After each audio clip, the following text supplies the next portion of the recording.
and welcome to Crime Squad Podcast, a podcast about true crime cases in Canada, both solved and unsolved. If you're a returning listener, hey squad member, welcome back. Thank you so much for joining me for this week's episode. If you're just starting for the first time, welcome to Crime Squad.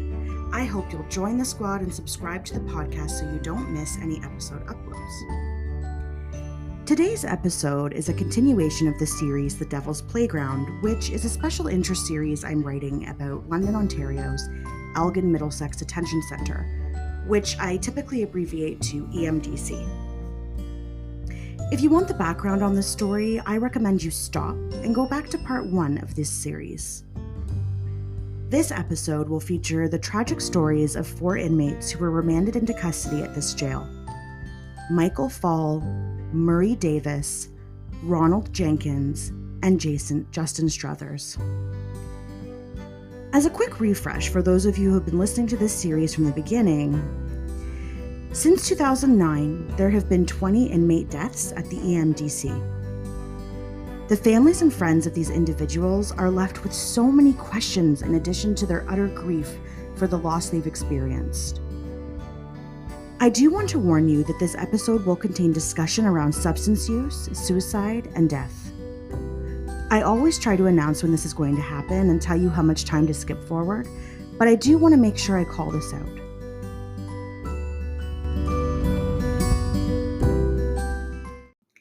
If you or someone you know is struggling with mental health challenges or substance use issues, there are places that can help. For instance, one site I find very helpful is wellnesstogether.ca.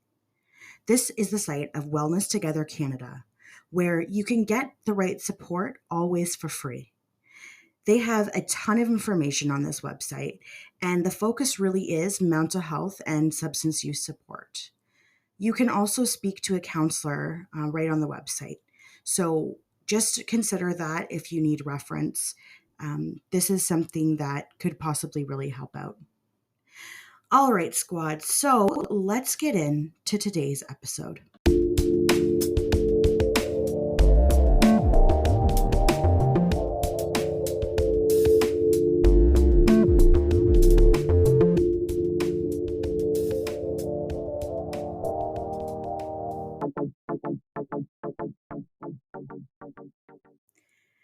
Imagine this for a moment.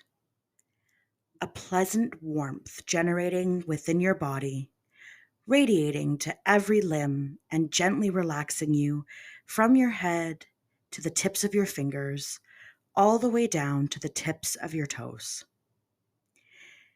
As this happens and you begin to feel relaxed, and not just relaxed, but the most relaxed you've ever felt in your entire life to date, you also get a little bit of a feeling of giddiness. You think you can hear things more clearly. The smallest sound once overlooked in your home, such as a tap dripping, becomes such a sensory experience that you can't believe you've never fully realized it before. Your eyes begin to droop. They do not want to stay open no matter how hard you try. You begin to sink into your couch, which, by the way, has never felt so comfortable, warm, and inviting. You think you're breathing normally and everything is completely fine. But here's the thing. You aren't. What other people see is you acting confused and disoriented. You are having difficulty walking, talking, and staying awake. They see your chest is barely rising and falling with the telltale signs of breath. In fact, it seems to be a struggle for you to take in a breath at all. They notice your lips and nails are turning blue. They see a frothy substance coming out of your nose and mouth. You don't realize it, but you're making gurgling and choking sounds. If you're lucky, the person you're with will recognize what's happening to you. And if you're luckier still, they will have an naloxone kit handy to bring you back from the depths of your overdose. This is what an overdose on opioids is like. And in some cases, it doesn't take much to get you there. Opioid drugs affect the part of your brain that controls your breathing. When you take more opioids than your body can handle, this results in an overdose, which slows your breathing. What is naloxone? Naloxone, also known as Narcan in Canada, is a rapid-acting drug that temporarily reverses the effects of opioid overdoses. It works by attacking the opioids off the receptors of your brain, and it binds to the receptors instead, which helps block the effects of opioids and restore breathing. Naloxone cannot be used for any other kind of overdose. It is only effective in opioid overdoses. Pharmacies across Ontario provide Narcan kits for free because of the current opioid crisis. Michael Fall was not so lucky. In 2017, at the age of 48, Michael had been through a lot. Affectionately known as Mikey, and the standard short form of Mike, he grew up just steps away from where I live now, in the East End of London. Mike didn't have it easy, according to his partner, Lisa, who had known him since they were preteens. She told the London Free Press, quote, "His entire world since he was a child was survival," end quote. He was exposed to a lot of experiences that are not great for shaping a well-adjusted human being. For instance, there was domestic abuse. There was alcoholism. There definitely wasn't a stable father figure. Instead, there was a plethora of men coming in and out of his young life. Some of them weren't kind. When I look at an undated photo of Mike, the only real photograph I can find of him, I don't know if it's just because I've had my own unique challenges growing up or if it's really there, but I feel a sense of sadness. He's actually quite handsome. He looks tall, and his smile lights up his whole face. He has longish hair, just enough to make little wings above his ears. And I'm also a sucker for a backwards baseball hat. He has somewhat squinty eyes, but that could just be because of how large his smile is. And despite all of that, what I see is a little boy who could use some love and nurturing care. I see a child who needed a safe space, who needed to be told he could have a life that was different than the life he witnessed being lived out. Maybe I'm projecting, but I've done a lot of inner child work myself, and I personally think I can recognize this kind of trauma in others. If you can imagine what life would have been like, being present as a child to domestic violence must be heartbreaking. Can you imagine how powerless he must have felt? It's not surprising to me that, as the testimony goes from Lisa, Mike began hanging around a tough crowd when he hit his teen years. As a result of this, he joined the vicious cycle that many of us do when we're exposed to childhood trauma and emotional neglect. A cycle of crime, detention, and release.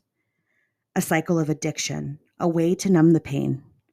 A way to feel something. A way to experience freedom. Despite all of this, people in Mike's life felt well loved. He was friendly and had a great sense of humor, despite his challenges. In the year 2000, Lisa gave birth to a son, to Mike's son. And Mike took to fatherhood in a way he'd never taken to anything else. It was clear how much he loved his son and how hard he tried to be involved in his life. Lisa would only allow Mike to see his son if he was sober and stable, and he tried his best to stay that way so he could be an involved father. I know not why Mike was incarcerated at EMDC. I don't know if he was awaiting trial and hadn't made bond, or if he was sentenced to serve time there. I don't know the nature of the crime or his charges.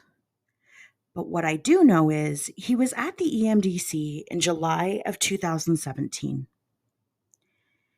And on July 30th, 2017, a Sunday, life would be forever altered for not only Mike, but his family, for his son.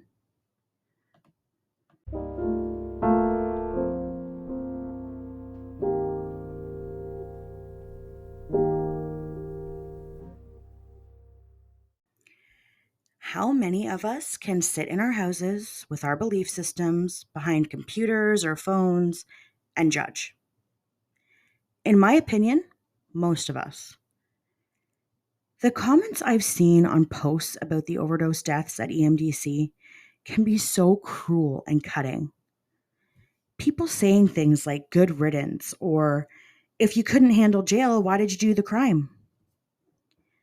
I think the key here, though, that people are forgetting, or maybe they just don't care about behind their keyboard warrior personas, is that if it were that easy, society wouldn't be so crime ridden. There are so many circumstances that people who haven't lived them would never understand. If you never had a positive role model, how would your personality be shaped? If you saw only anger, substance use, and neglect growing up, is it safe to assume you'd be a well-adjusted person? Likely not. I don't know anything about Murray James Davis's life, but I do know in 24 years of living, he experienced a lot more than many people ever will in that same lifespan. I don't know Murray's date of birth, but I know when he was 24 years old, he was serving time at EMDC for criminal harassment. I don't know about you, but 24 sounds so young to me. In what I consider a short lifespan, court records indicate he had faced dozens of criminal charges, the majority of which took place in London, Ontario. Some took place in Goderich, Ontario. The charges ranged from arson and assault with a weapon to carrying a concealed weapon and robbery. I found an old profile picture of him on Facebook, and in the picture, I see a big, muscular guy with handsome features. He has broad shoulders and a broad chest with multiple tattoos on his arm, and one across his chest that reads, "God forgives, I don't." He has a round face, but everything appears to be perfectly proportioned. From prominent eyebrows to large eyes, shapely nose, and full lips, there is definitely a certain air of intimidation about him. Maybe it's his facial expression, which is cold and stony. His hairstyle suits him well.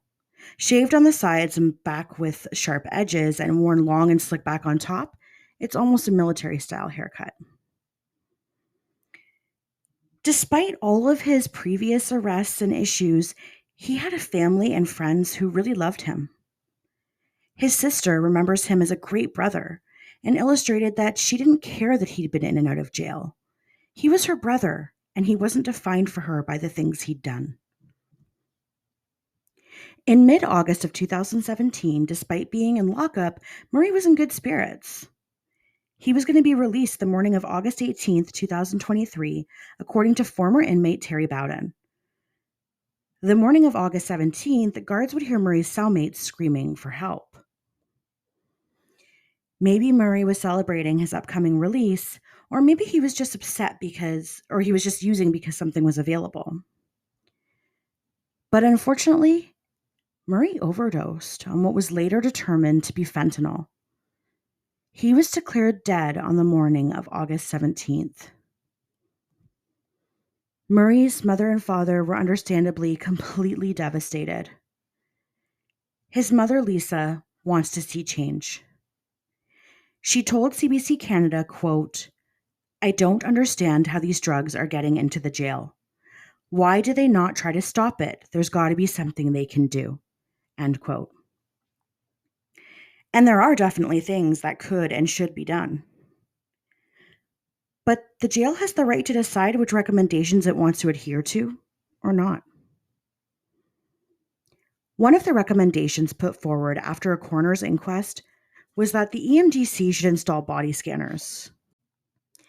The scanners are used to scan inmates coming into jail and will scan the entire body of each person to check for weapons or drugs. The scanners were promised to EMDC by the Ontario government in 2016, but numerous delays in installation occurred. The jail finally received the body scanners, which became fully operational as of March 31st, 2018.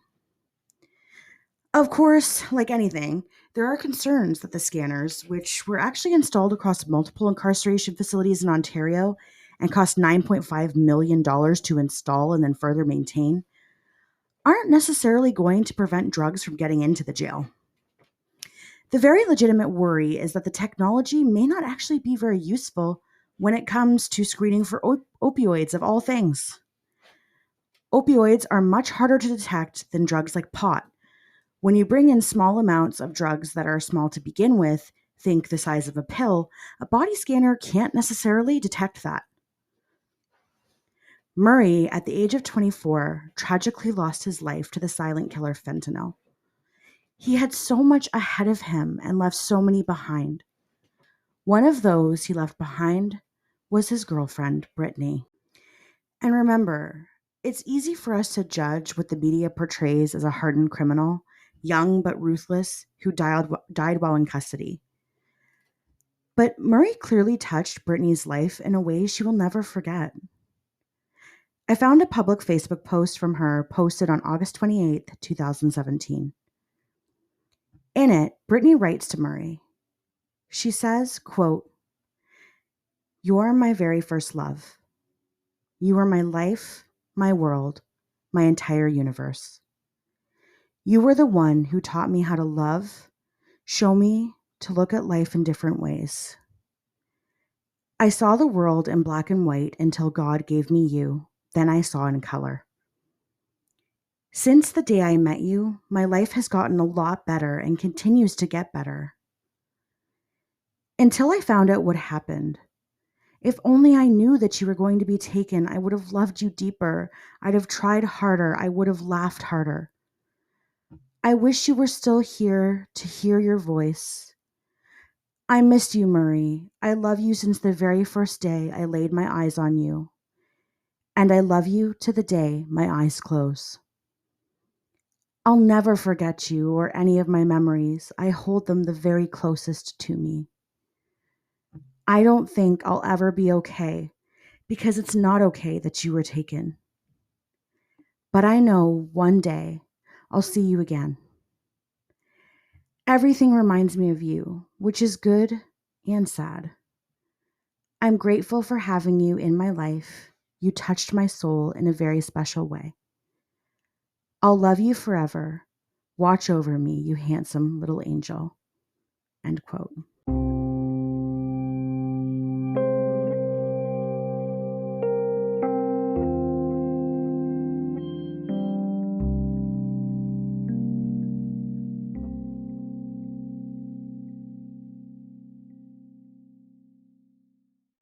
While the judgmental person in you may think, this guy deserved what he got. If you don't mess with fire, you won't get burned. Just try to remember, he was somebody's son, best friend, brother, first love. He had the capacity to love and feel just like any of us. That's gotta stand for something. This next case is a tough one because I really struggled to find additional information. All I really found was just one article, and I don't have many other details. Saturday, December 8th, 2017. Ronald Jenkins, aged 49, has been arrested on domestic assault charges, specifically 1 count of assault, uttering threats of death and bodily harm, and 4 counts of assault with a weapon. The weapons were identified as being a pen, a belt, a guitar, and a pipe. The charges were all for assault against the same woman, and the incidents had occurred in 2012, 2013, and 2017. Ronald is taken to the Elgin Middlesex Detention Centre for the weekend and was told he would be appearing in court on Monday, December 10th. The charges against Ronald, however, were actually withdrawn on December 9th, after just 1 day in custody. But the charges wouldn't be withdrawn because Ronald was determined innocent and was let go. No, the charges would be withdrawn because the morning of December 9th, Ronald was found unresponsive in his cell. The circumstances of Ronald's death were unknown and weren't actually released from what I could find. Police did confirm that foul play wasn't suspected, and sources revealed Ronald had committed suicide. According to the London Free Press, in a December 2017 article about Ronald's death, there has been research conducted across the world that shows new arrivals to jail are susceptible to suicidal thoughts. This is especially prevalent in first-time inmates. Is this why Ronald reportedly took his own life? Although it has never been confirmed, the method in which Ronald ended his life, what we do know is that this is not the first time a suicide has occurred at EMDC. What we also know is that inquests conducted for other jails within Ontario have shown there is limited suicide screening tools, as well as limited use of segregated cells, which are supposed to be used for people who need suicide watch. The question is, if Ronald had have had proper screening, could his death have been prevented? We will likely never know.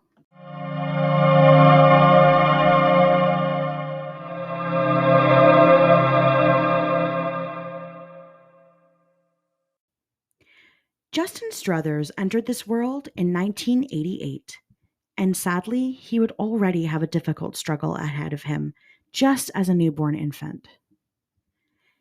Justin was born addicted to drugs because of his mother's frequent drug use while pregnant. Justin would be taken from his biological mother and was raised by his loving grandparents, Judy and Glenn Struthers, of Goderich, Ontario. They could provide him a stable and loving environment in which to thrive. And Justin did have a lot of great qualities about him. He wanted to be a barber. He loved to draw, and he had plenty of friends. He was a generous person, and he was known to be fiercely loyal to his friends and family. He also wore his heart on his sleeve and was very sensitive. He just loved everyone. But Justin would also face challenges. Justin struggled through mental health challenges and a number of long-term health problems as he grew from boy to man. As a teenager, he was hospitalized for self-harm. I know too much about self-harm, more than I wish I did. I struggled myself with self-harm from the age of 12 to the age of 33. It's difficult for me to say that, but it's the reality of my complex PTSD diagnosis and my own childhood trauma. Thankfully, I too got assistance to help me overcome those desires and the need to hurt myself. But this says something about mental health issues and that mental illness can affect anyone and everyone. It doesn't discriminate. I sympathize with Justin very much, and hearing his story breaks my heart. Justin always struggled with depression and feeling like he didn't have a purpose in life. He often felt overwhelmed.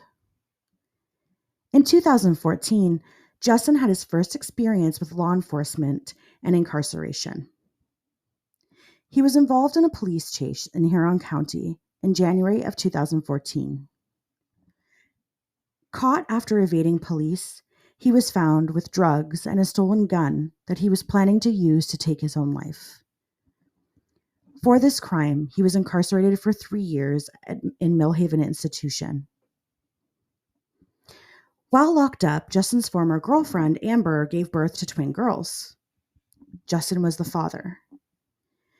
Amber recalls Justin was a doting father, even from jail, and would do anything for his girls. She told Global News, quote, "Even from jail, he was always sending them cards and gifts. Whatever he could possibly do, and while he was gone, he made sure they still had everything that they needed. He loved them so much," end quote. I found Justin Struthers on Facebook, which seems to be where I can find out a lot about people. And while I'm grateful for this because it helps me to understand the people I'm reporting on, just remember to check and update your privacy settings regularly, people. It's clear from looking at his Facebook posts that Justin is a troubled individual. In pictures, he's definitely what I would call conventionally handsome. He has a generically handsome face, tattoos, which I'm always a fan of, and appears clean-cut and well-groomed. There are so many posts that point to a struggle with depression. One such post is posted November 27th, 2017, where Justin writes, quote, "I am a piece of shit. The only thing I've ever been good at is hurting the people I love the most. Why? I don't know. People like me aren't supposed to let others in. I'm so sorry." End quote. In December of 2017, Justin could feel a mental health crisis coming on. At the age of 29, he'd learned to recognize the signs. And he knew he needed to do something about it. On December 23rd, 2017, Justin's grandmother, Judy, could also tell something was wrong. She arrived where Justin was staying in Goderich to take him to a small town called Seaforth, where he would pick up his methadone. Methadone is a prescribed drug treatment that helps people recover from narcotic addiction. Judy recalls Justin seemed paranoid and was acting erratically. He seemed to be angry, manic even. He threw his laptop and backpack into a snowbank before leaving the house and running down the street without a code or his cell phone. Judy also told the London Free Press that Justin didn't seem to know who she was, and he was acting like he was in a state of psychosis. He seemed vacant somehow. It was the last time Judy would see her beloved grandson alive. Justin ended up at his girlfriend's house, where he called 911 for assistance. He wanted to get help for himself. He was picked up by police and taken to the hospital in Goderich, where he was reportedly checked by hospital staff and promptly released. Justin was agitated that nobody seemed to be taking him seriously, and he was very upset because he tried to do the right thing by going somewhere safe where he could be assessed and treated. During the struggle of him being led out of the hospital by police, he reportedly took a swing at an officer, which was later deemed to be assault. He had a court appearance on Christmas Eve, December 24th, the Sunday, where he was then taken into custody and transported that same day to Elgin Middlesex Detention Centre. Here's the thing, though. Just before noon, December 26th, just 3 days after Justin was admitted to the EMDC, he is found unresponsive in his cell. He was reportedly found with a blanket wrapped around his neck. Police, of course, ruled this as a suicide and said that no foul play was suspected. But Judy and Glenn have other thoughts. After all, they saw Justin's body. They saw the marks on him, the bruising on his face, the injury to his head. They were told Justin had been in a fight with other inmates the morning of December 26th, where he'd been kicked in the head, and guards told her he'd been checked by medical staff but deemed okay. He was returned to his cell. Just hours later, he was no longer alive. You can make your own conclusion, but based on what we've heard in previous episodes, do you think there's more to the story? Or did Justin end his own life? Let me know in the comments on my Instagram page at Crime Squad Pod. Rest in peace, Justin. May you find peace in death that you didn't have in life. I found a piece of poetry that Justin wrote on Facebook, and I'd like to share it because it's very well written, and I think it provides a very realistic view of what it's like to struggle with mental health. The post was created December 2nd, 2017. In just 24 days, Justin would be gone.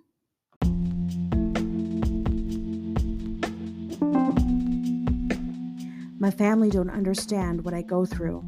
Underdiagnosed for 20 years, ain't never broke through. You ever been in such a fog you don't know you? Never being able to do the shit you're supposed to? I wouldn't wish it on anyone that I'm close to. Wouldn't wish it on anybody that I'm opposed to. There's not an accurate diagnosis to show you. Basic neurobiology isn't close to it. I'm watching life as a spectator. I can't help myself, even though I possess data. It's not a part of my spirit to want to test nature. You think you know what I'm feeling, cousin? Then let's wager. I'm having trouble retaining new information. Familiar scenes starting to look foreign. Derealization. Everybody tired of being patient. Mama wondering why her baby crying in the basement. Constant rumination just exacerbates it, to the point where I can't even barely narrate it. I've had doctors tell me that my mind is fascinating, but they can't tell me why the sickness has been activated. My head don't work, the meds don't work, but I don't want to be dead. Dead don't work. Sleep's the cousin of death, the bed don't work. Maybe I'd rather be dead. Dead don't hurt. Realization of an inherent emptiness. Maybe that's another sin for the pessimist. Possibly I am a jinn with the exorcist. I've fallen because I've been on the precipice. Maybe it's my mama's possible regret. Maybe it's a neurological neglect. Maybe it's the reason why water's wet. The angular gyrus and where the frontal lobe connect. But maybe I'm being too complicated for you. Maybe I should just be calm and explain it to you. The psychiatrist thinking they could fool you. Paxil, Zoloft, Prozac, Cipralex is just wasteful to you. I've tried meditation, tried to sit in silence, but how the fuck that help a neurochemical imbalance? Why would you tell a person that they were childish without an understanding of the pain that they surrounded? I always feel foggy, somatic detachment. It's like my body isn't connected to actions. It destroys everything that's affected the fragments. I don't have nothing but senses and sadness.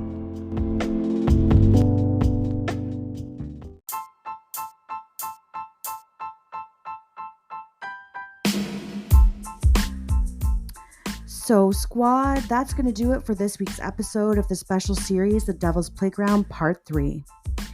Thank you, as always, for listening in, and remember to join the squad if you enjoy the content I'm creating. A rating wouldn't hurt either. I've added a way for you to buy me a coffee through Linktree on my Instagram page. Follow at Crime Squad Pod and click the link in the bio to give me a tip, view Crime Squad's Facebook page, or send me an email. I'd love to hear any recommendations you may have for cases you want to see covered. I also want to mention that this episode marks the end of Season 2 of Crime Squad Podcast. I can't believe it's been this many episodes, and I wouldn't be able to do it without all of you. I just recently hit a huge milestone with over 1,000 separate plays of this podcast. I never thought in pursuing my passion project I would have my episodes played this many times, and now I'm getting greedy. Tell your friends, your family, your coworkers. Tell them all so they can tune in and join the squad just like you. I will say this as well. This pregnancy isn't getting any easier, and since we've reached the end of Season 2, I'm going to take a small break. You can tune in to Episode 1 of Season 3 on August 4th. I know, I'll miss you too, but stay in touch on Instagram or by email. You know how to find me. Most of all, I want you all to remember, stay safe and be kind to each other. You never know whose day you may brighten with just a smile.